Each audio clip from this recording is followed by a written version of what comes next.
Hello everybody, welcome to this week's myth. This week we have an interesting myth and it's revolving around injuries.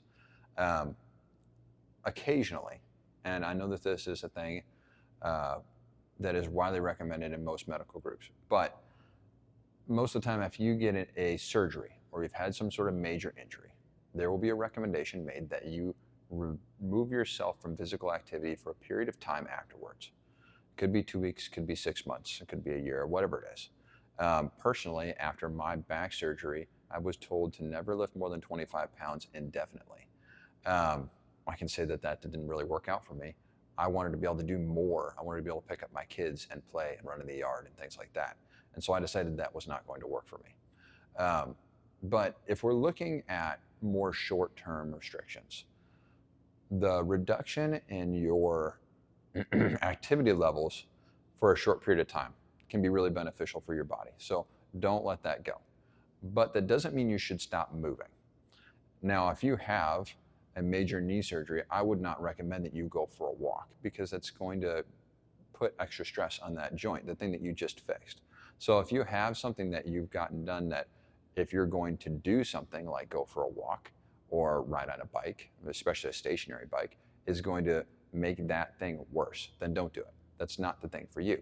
But it doesn't mean we have to sit around. We don't have to be stationary or lay on the couch for an extended period of time. Those things are not going to help your recovery.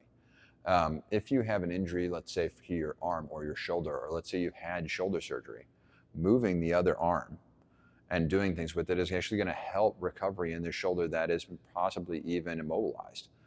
Moving your body, going for a walk, going spin on the bike for a little while, those can be really good for blood flow and developing positive feedback and responses in your body that are going to help you heal. Now that's going to improve your healing. So don't just think that if your arm is immobilized because you've had shoulder surgery, that you need to go sit on the couch for 6 months. It's really not going to help you. You can speed your recovery by getting some movement in your day. So if you've been given a restriction, don't settle for, I'm just going to sit on the couch. Talk to your doctor, talk to your surgeon, talk to whoever was helping you out, gave you that restriction or gave you that suggestion and say, hey, I want to help this thing move faster. Would it be safe if I went and sat on the stationary bike and just pedaled for a while?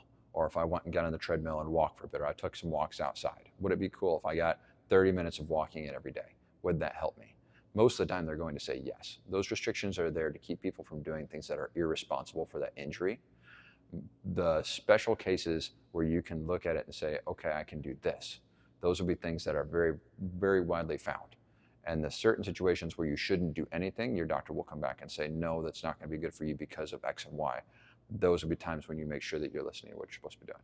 So if you're trying to recover from an injury, don't just sit on the couch. Talk to your doctor, see if it's cool if you can go take a walk, or if you can get on a stationary bike, get your heart rate up a little bit, or get some movement in your other arm if you have a one-arm injury. Those are great ways to kind of speed your recovery, and that's also ways of kind of jump-starting the rehabilitation on that arm that is healing, or that leg, or that other body part.